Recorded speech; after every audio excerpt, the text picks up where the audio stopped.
Сәлем, егер менің каналым саған ұнаса, міндетті түрде достарыңмен бөлісіп, лайк, комментарий қалдыруды ұмытпа. Бүгін 9 сыныптың әрекеттесуші заттардың біреуі артық жағдайда реакция теңдеулері бойынша есептер шығару тақырыбына арналған біліміңді тексер тапсырмаларын орындаймыз. Бірінші есеп. Құрамында 34 грамм күмістің бір валентті нитраты бар ерітіндіні 34 грамм натрий хлориді ерітіндісімен араластырды. Алынған тұнбаның массасын есептеңдер. Бірінші есептің жауабы сіздерге берілген жазып қойдым, енді шешуіне кірісеміз. Бұл есепті шешу үшін ең алдымен реакция теңдеуін жазуымыз қажет. Аргентум NO3 қосылған натрий хлор түзеді. Аргентум хлор бұл бізде тұнба және де натрий NO3-ті түзеді. Бізде есептің берілгенінде аргентум NO3-тің массасы 34 граммға тең, ал натрий хлордың массасы да 34 граммға тең. Бізге аргентум хлордың массасын табуымыз қажет. Бізде аргентум NO3-тің енді молекулалық массасын табамыз. Ол бізде 170 граммға тең. Ал натрий хлордың молекулалық массасы бізде 58,5-ке тең.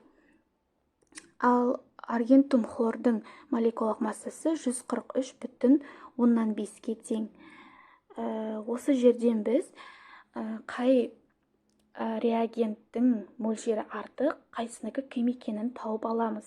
Ол үшін пропорция құрамыз, яғни ол пропорция бізде салыстыру жұмысы бізде олардың массасының молярлы массасына бөліндісімен қабылданады. Мысалы, аргентум NO3-тікі 34 бөлінген 170, ал натрий хлордығы 34 бөлінген 58,5. 34-ті 170-ке бөлген кезде бізде 0,2 шығады. Ал 34-ті 58,5-ке бөлгенде 0,6 шығады. Бізде аргентум NO3-тің зат мөлшері натрий хлордың зат мөлшеріне қарағанда аз. Сондықтан ол бізде жеткіліксіз, кем болып табылады. Ал натрий хлор бізде артық мөлшерде берілген.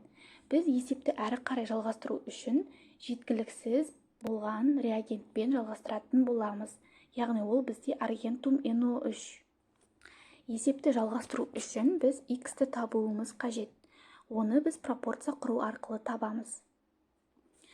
Ол үшін X-ті табу үшін 34-ті 143,5-ке көбейтіп 170-ке бөлеміз. Нәтижесінде бізде 28,7 грамм шығады. Яғни бұл есептің жауабы аргентум хлордың массасы 28,7 граммға тең. Екінші есеп. Құрамында 2 грамм натрий гидроксиді бар ерітіндіні арқылы 0,188 грамм көмірқышқыл газын жіберді. Түзілген натрий карбонатының массасын есептеңдер. Екінші есептің жауабы сіздерге берілген жазып қойдым, енді шешуін шығарамыз. Бұл есепті шешу үшін ең алдымен реакция теңдеуін жазамыз. Натрий OH қосылған CO2 түзеді. Натрий 2CO3 қосылған H2O. Реакцияны теңестіру үшін натрий OH-тың алдына 2 қоямыз. Бізде натрий OH-тың массасы 2 грамм, ал CO2-нің массасы 0,88 грамм. Бізге натрий 2CO3-тің массасын табу қажет, ол бізде X грамм. Енді натрий OH-тың молекулалық молярлық массасын табамыз. Ол бізде алдындағы 2 коэффициентімен 80 грамм болады. CO2 бізде молярлық массасы 44 грамм болады, ал натрий 2CO3-тің молярлы массасы 106 грамм болады. Бұл есепте бізде натрий OH пен CO2-нің қайсысы артық мөлшерде, қайсысы жеткіліксіз мөлшерде екенін анықтаймыз. Бізде CO2-нің мөлшері натрий OH-қа қарағанда аз, сондықтан CO2 арқылы есепті әрі қарай жалғастырамыз. Осы жерден біз X-ті пропорция арқылы таба аламыз. Яғни 0,188 граммды 106 граммға көбейтіп 44 граммға бөлеміз. Нәтижесінде бізде 2,112 грамм шығады. Есептің жауабы натрий 2CO3-тің массасы 2,112 граммға тең. Үшінші есеп. Массасы 22,5 грамм темірі мен көлемі 15,168 литр хлорды қалыпты жағдайда әрекеттестіргенде түзілетін темірдің 3 валентті хлоридінің массасын есептеңдер. Үшінші есептің жауабы. Берілген жазып қойдым, енді есептің шешуіне кірісеміз. Бұл есепті шешу үшін ең алдымен реакция теңдеуін жазуымыз қажет. Феррум қосылған хлор 2 түзеді феррум хлор 3. Реакцияны теңестіру үшін хлордың алдына 3 қоямыз, феррумның алдына 2 қоямыз, феррум хлор 3-тің алдына 2 қоямыз. Енді бізде есептің берілгенде феррумның массасы бізде 22,5-ке тең. Грамм бұл масса. Ал хлор 2 бізде 15,168 литрге тең. Бұл бізде көлем. Енді бізге феррум хлор 3-тің массасын табу қажет, ол бізде x грамм. Бізде феррумның массасы 56-ға тең, бірақ алдындағы 2 деген коэффициент оған көбейтіліп, оның малярлық молекулалық массасы бізде 112 граммға тең болады. Енді бізде мольдік көлем қалыпты жағдайда 22,4 литр, бірақ хлордың алдындағы 3 деген коэффициент оған көбейтіліп 67,2 литр болады.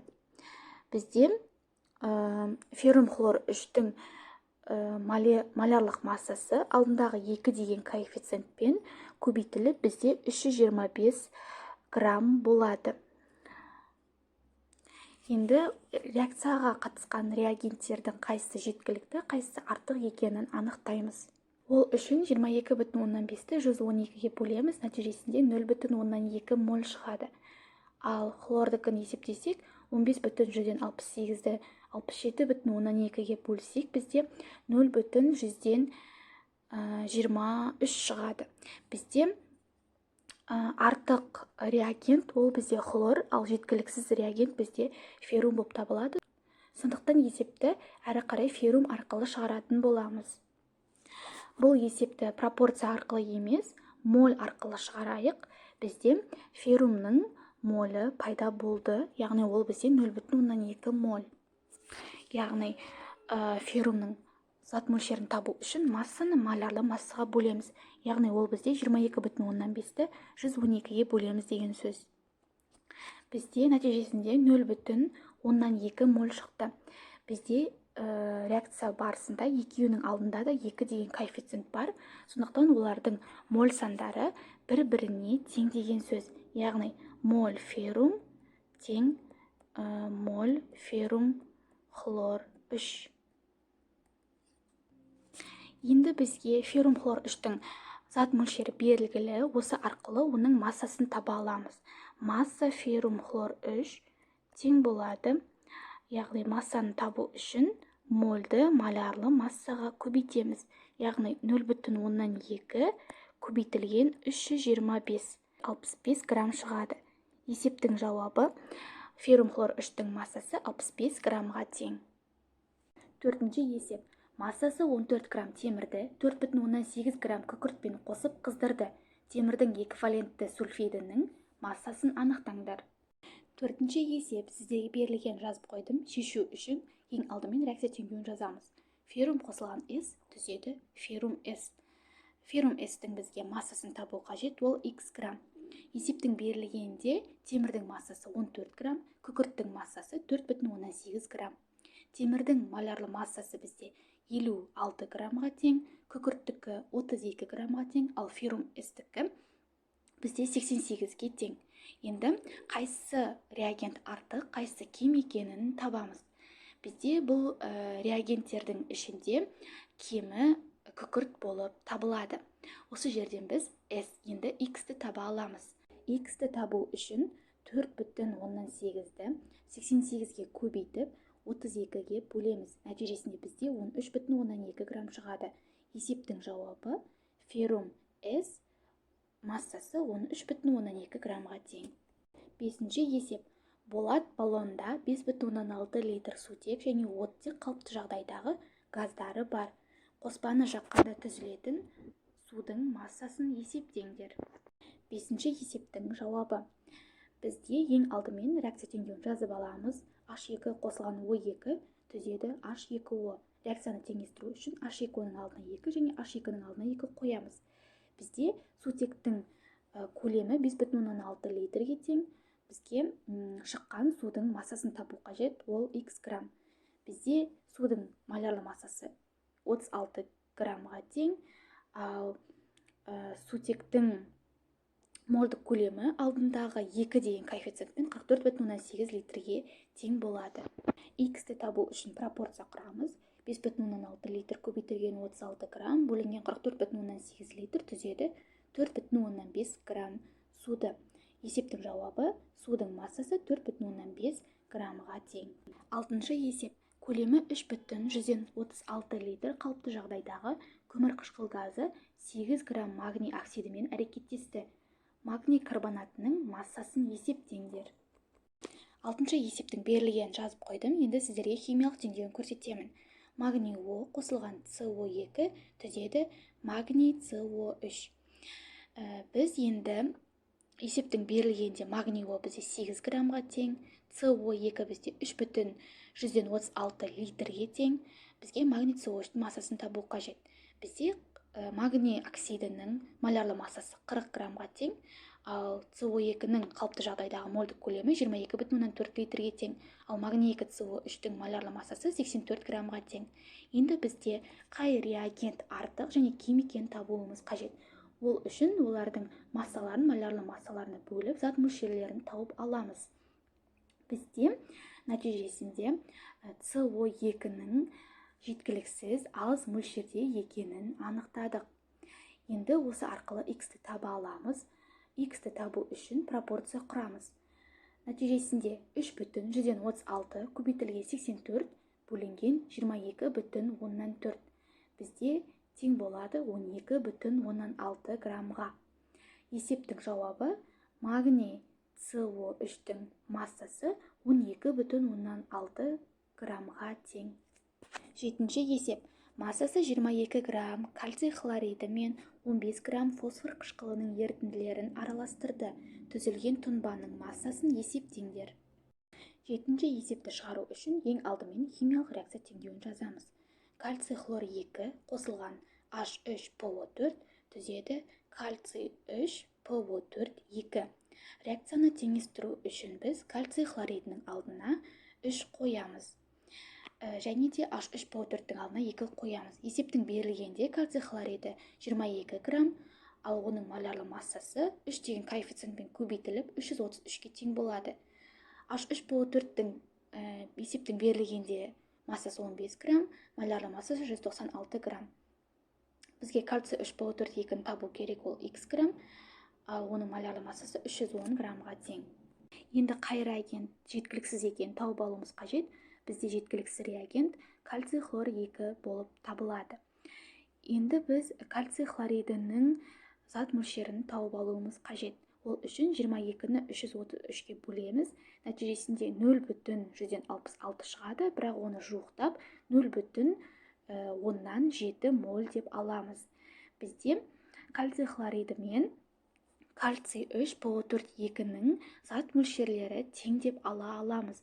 Яғни олар 0,7 мольге тең.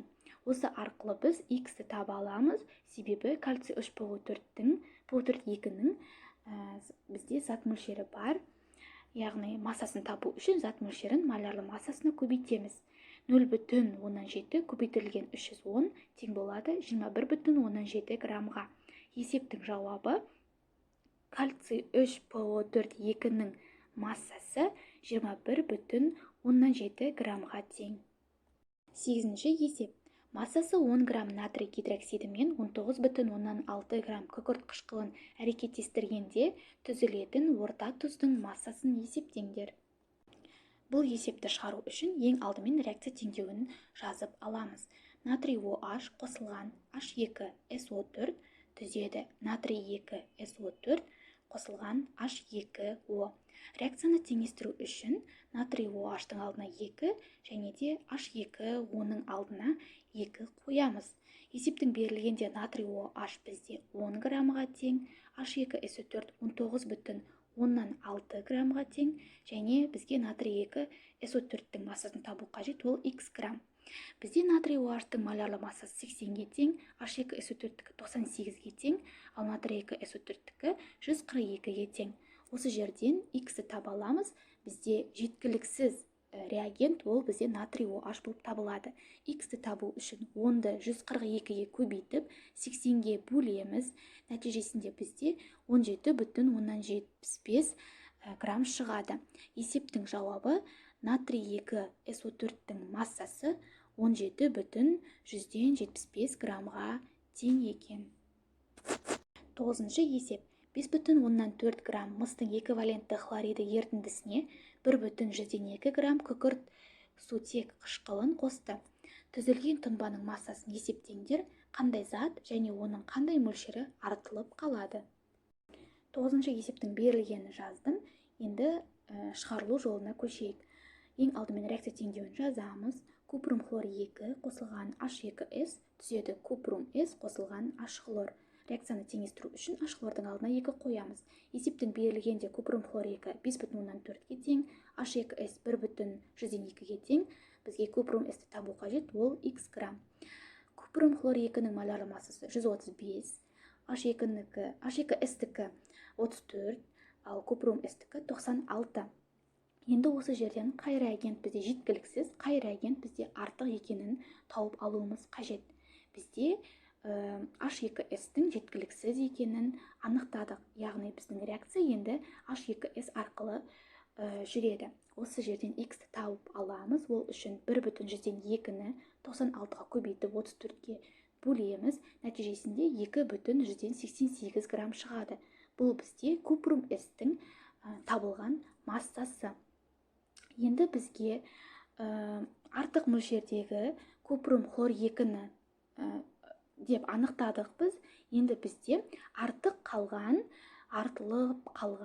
купрум хлор 2-нің массасын тауып алуымыз қажет. Ол үшін пропорция құрамыз. Купрум хлор 2 тең болады 2,188. Ол бізде купрум S-тің массасы көбейтілген 135 бөлінген 96. Нәтижесінде 4,105 грамм шығады. Енді купрум хлор 2-нің артылып қалған массасын табу үшін есепте берілген 5,4-тен 4,105-ті алып тастаймыз. Нәтижесінде 1,135 грамм шығады. Есептің жауабы артылып қалған купрум хлоридінің массасы 1,135 граммға тең. Ал купрум S-тің массасы 2,188 граммға тең. Осымен біздің білімді тексер тапсырмалары аяқталды. Видеоны соңына дейін көргеніне рахмет. Міндетті түрде достармен бөлісіп, лайк, комментарий қалдыруды ұмытпа.